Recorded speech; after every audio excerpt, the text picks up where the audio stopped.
What's going on, everybody? It's Rick again from Studio Spades. Today I'm going to take you into a little compilation of a client project I did recently.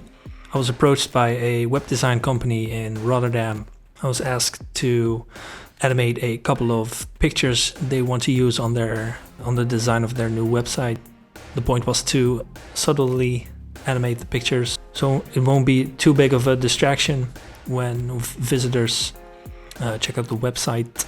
So as per usual, I've recorded the whole process and I've made a short little compilation for you to enjoy. So I was asked to animate two photographs of a chameleon. I thought it would be a cool idea to animate the eyes of the chameleons, since they have a quite unique set of eyes, and this way I could still subtly animate the pictures, because it's only one small part of the photograph that gets animated. So I started off by searching for some reference material on the internet, which was similar to the original two stock photos that were sent to me. And I loaded these references images up in Blender with the Image as Plane plugin. It's a plugin that comes with Blender, but you have to activate it yourself. So you can go to the preferences and just look for Image as Plane and check the checkbox next to it, and you'll have this plugin. This way you can drag images into Blender, into the viewport, and it's a great way to have reference material next to the models you are modeling. Once I loaded the reference images into the viewport, I started modeling the eye, which is of course quite an unusual shape when it comes to chameleon eyes. I started off modeling the eye with a cylinder shape, and I added a couple of loop cuts to that shape. And then I scaled one of the loop cuts down with proportional editing, so that everything scaled proportionally, and it made the scaling of the top part of the eye gel nicely with the rest of the eye and create this really organic, natural cone shape, which is of course the chameleon's eye.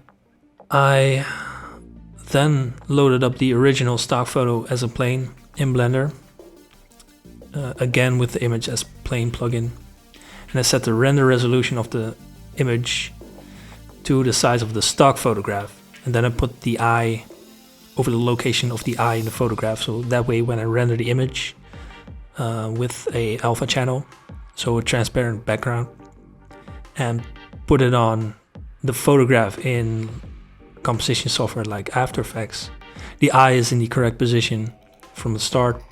So yeah, that makes everything just way easier. It looks correct. So that way the eye gets rendered from the correct camera angle, and it just looks more natural. In order to animate the eye, I added a constraint to the eye model and had that constraint target an invisible object, like a circle path in this case.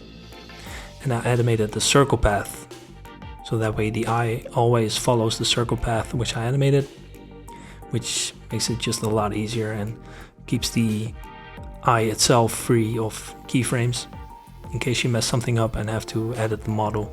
In order to make the eye pop more, I know designers hate that word, but yeah, I wanted to make it pop a little bit more.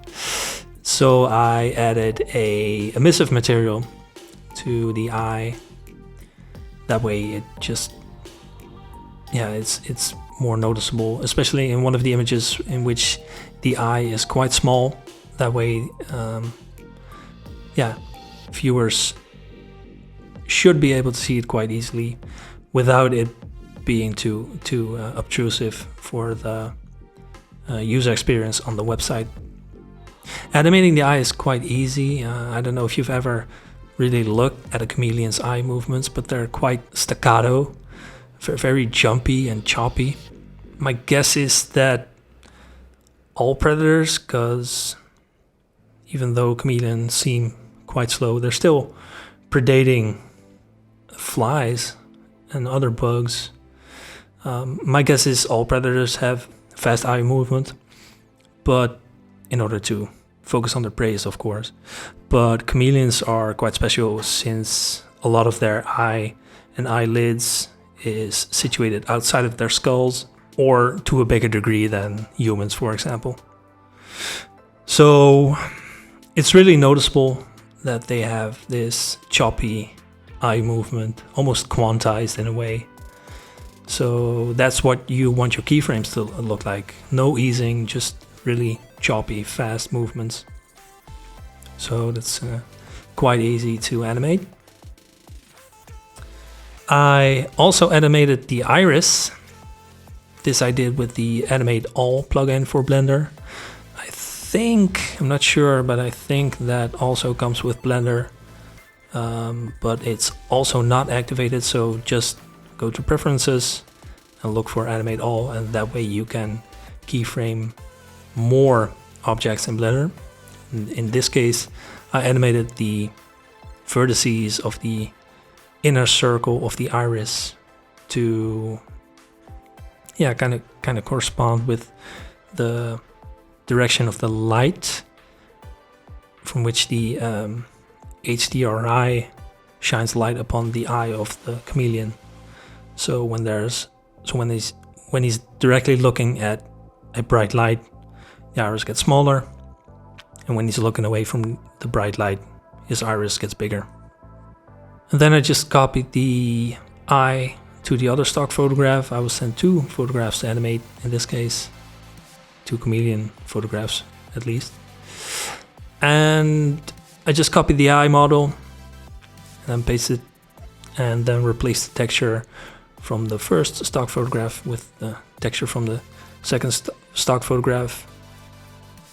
I painted the iris here and there, since in the second photograph not the entire iris is visible, but I have to model it that way, so I used the Blender texture paint for that.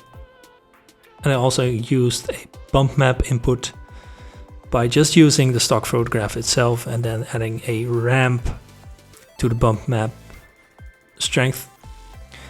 And with the ramp with a black to white ramp, you can really dial in the bump mapping. Even though it's not officially in bump map, it added this little extra layer of detail to the model, which just made it a tad more realistic in my eye.